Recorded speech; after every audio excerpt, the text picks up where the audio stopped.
Hi, I'm the Malt Activist, and welcome to another whiskey review. And today we're going to be talking about the Clynelish 14. The Clynelish 14, in my opinion, is quite an underrated whiskey, and it's quite a legendary distillery as well, because that's where we got Brora from.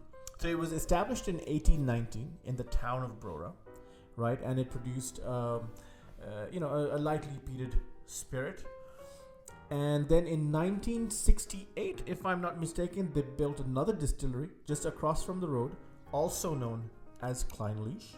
And the original distillery took a break for about a year, and the new one began to produce a lightly peated spirit. And the old distillery, or the original one, reopened and then began to produce a much more heavily peated spirit, and was then ultimately renamed to Brora.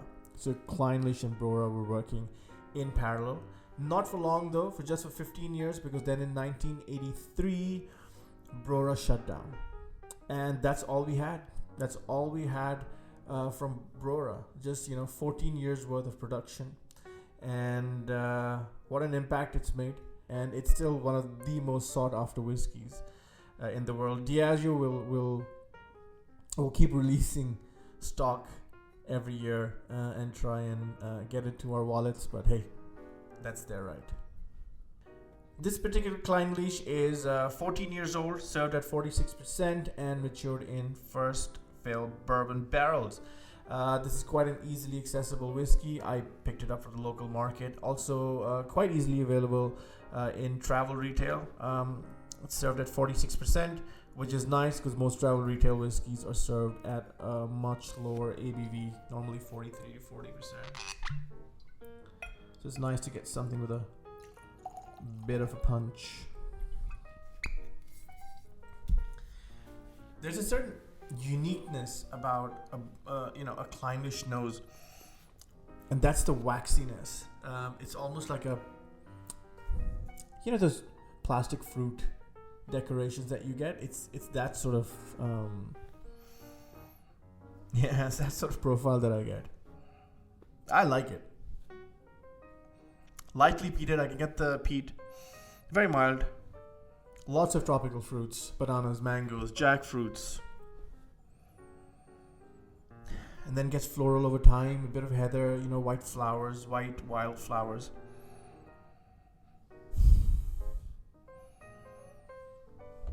The spices come towards the end, sort of tail off. Overall, I like the nose. It's what you'd expect from a good distillate, from a first fill bourbon barrel, maturation, which is my personal favorite flavor profile. So I don't find anything wrong with this. Oh, slightly salty now.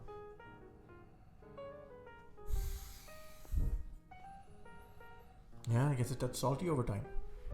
So overall, good nose. No real off notes, which I can detect. I like the fact that it's evolving over time, and now it's become a little more minerally, if you like. I don't know if that's a word. More minerals. So there's a like a limestone, wet stone, wet pebble, that sort of smell to it, which I like. So yeah, good stuff.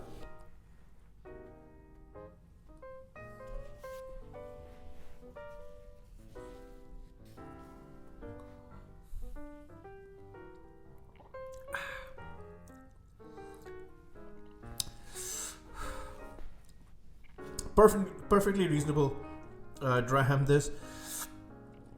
Quite savory, not as sweet as I expected it to be, as the nose would suggest.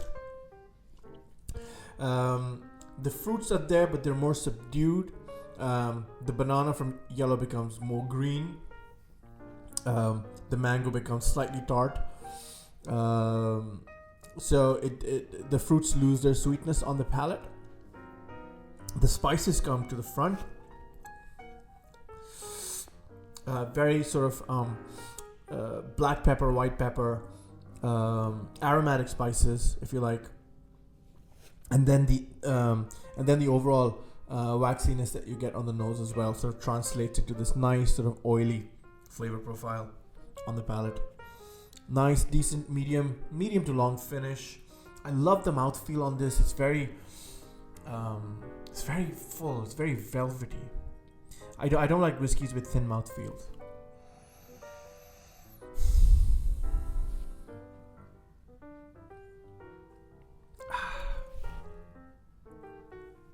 Perfectly drinkable whiskey. It's not as complex as I might want it to be, but it's certainly still an above average whiskey in my opinion. I think we owe it thanks for Brora. I think it certainly carries some elements of the flavor profile that Brora has into Clynelish. I know Serge is a huge fan. Serge from whiskyfun.com is a huge fan of both Clynelish and Brora.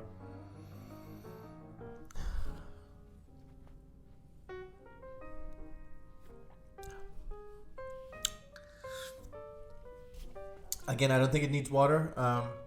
Quite mellow with a touch of water. The spices come out a bit more. It loses its sweetness even more. So I wouldn't add any water. I think it's a fine whiskey the way it is. And yeah, I'd go out and buy this.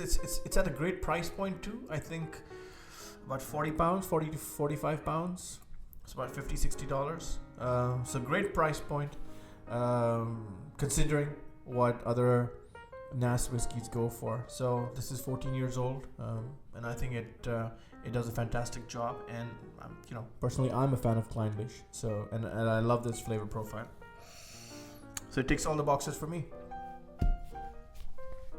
So that's it from me. I'm the Malt Activist. Please like, share, and subscribe, because when you do that, we get subs, and we all know everyone loves subs. Peace.